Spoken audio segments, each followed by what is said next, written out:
Hi and welcome. Thank you so much for stopping by the channel. My name is Nicole with morningchores.com, and in today's video we are sharing an introduction to chicken care.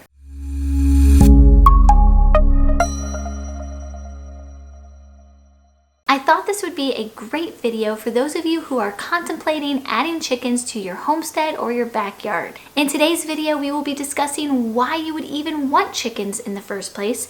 And then at the end of the video, I will be covering some elements into chicken care that you may need to think through and contemplate before taking that big step.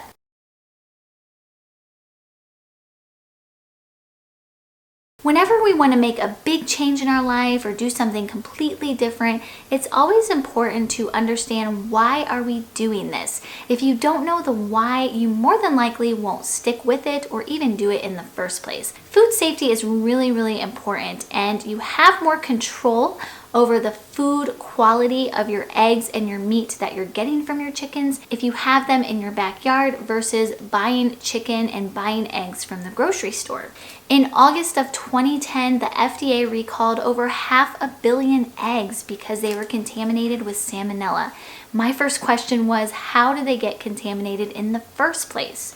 In order to truly answer that question, we need to understand the conditions that conventional chickens are raised in. Conventional chickens are usually kept in what's called a chicken house or a hen house.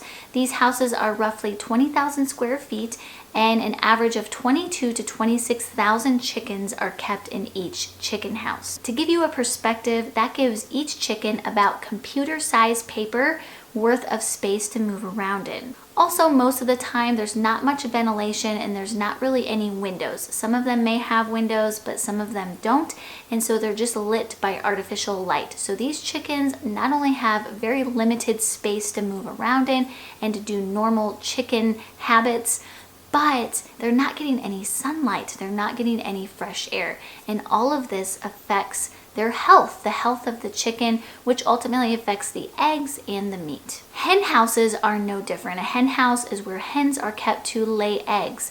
The hens are kept in drawers that are very similar to a filing cabinet, and several hens are kept in each drawer, and that hen never leaves that drawer. She stays in there for her entire life of laying eggs, never gets outside, never sees sunlight. Now, I do want to give my disclaimer. There are chicken farmers out there who are very mindful about their chickens and their environment.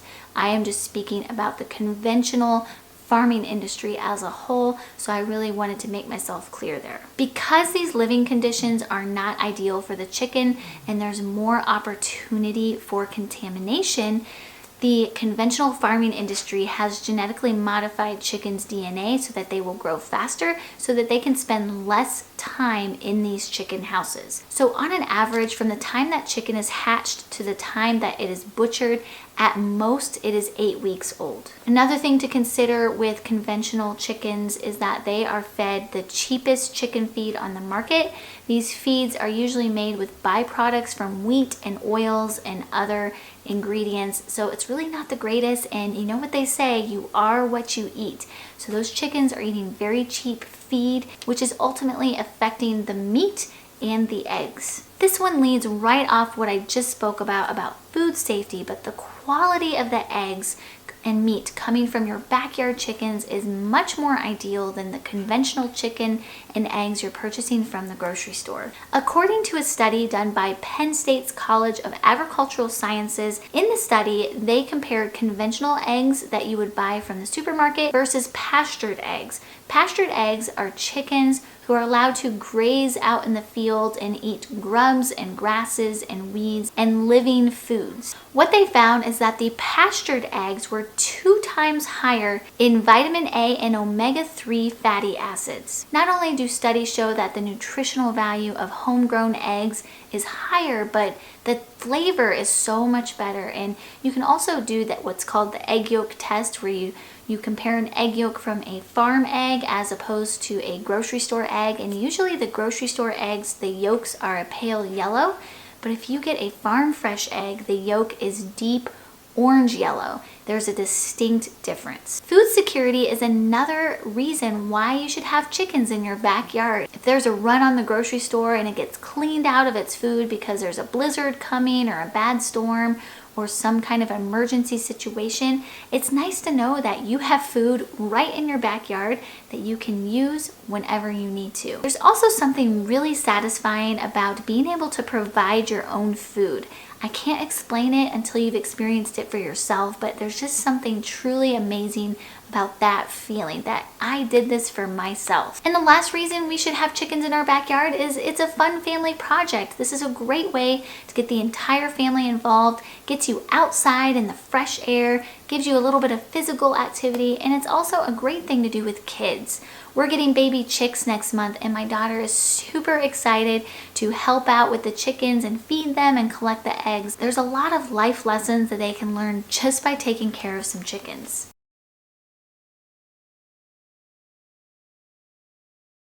The first thing you need to decide is, what do you want chickens for? Do you want the eggs? Do you want chickens for the meat? Or do you want both? By answering this question, it will help you determine what breed of chicken you should house in your backyard.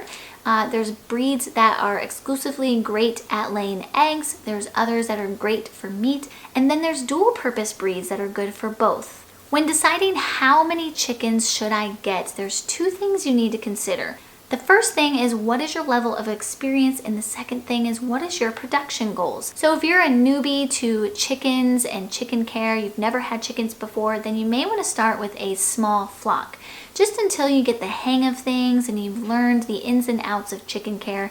And once you feel a little bit confident, then you can increase your flock. The second thing you need to consider as to how many chickens should we get is, what are your production goals? How many eggs do you want to get per week? How many chickens do you want to put in the freezer? This really is determined by how many eggs your family eats in a week and how often do you want to have a whole chicken? Do you eat a whole chicken every other week or every week? This will help you determine how many chickens to get. As far as egg laying, you will get an average of 2 eggs per day with 3 layers, 3 hens. So that'll give you an idea, a place to start to help you determine how many chickens to get. Budget is something we definitely need to consider. There's some initial costs with chickens. You've got to get the chicken coop and maybe some fencing. But once you get that into place, you have some ongoing expenses. You have chicken feed and different things like that. So definitely making a list and calling around for price matching, seeing what the different options are out there for you and your family. And also the size of flock you choose will directly affect your budget. So if you don't have as much money to spend, then you might want to go with a smaller flock. The next consideration is space. Now, depending on where you live, you need to look at your zoning laws, especially if you live within city limits. You may have specific restrictions in your area against backyard chickens. But even still, if you live in the country, still look over your zoning laws and see what it says, because just because you live in the country doesn't necessarily mean you can have chickens. Then from here, we need to actually consider the space that we do have for our chickens. So if you do live within city limits, do you have enough space in your backyard for a small chicken coop and a few hens? You know, if you live out in the country on 100 acres, you obviously have a lot of space to put chickens. So deciding, where to put the chicken coop, the size of the chicken coop will really depend on how many chickens you want to get in the first place.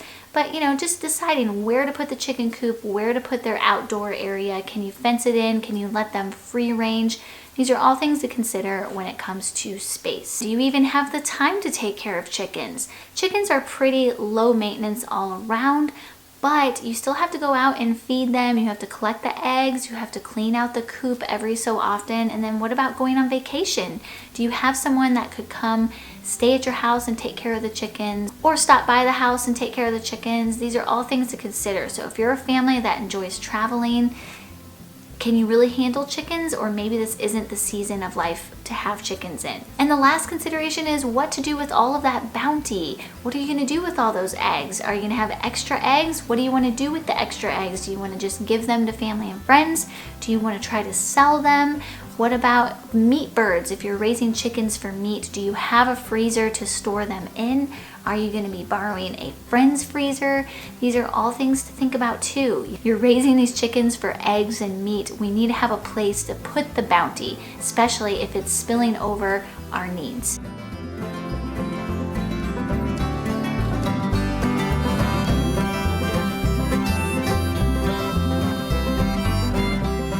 Thank you so much for joining me in today's video. I hope that you learned some new insights into chicken care. If you'd like to see more videos on chickens, let me know in the comments section below. I will be doing a video in the upcoming month about how to set up a baby chick brooder. You can also head over to morningchores.com where you'll find all kinds of information on homesteading, gardening, chicken care, and much, much more. Have a great day, and we'll see you next time.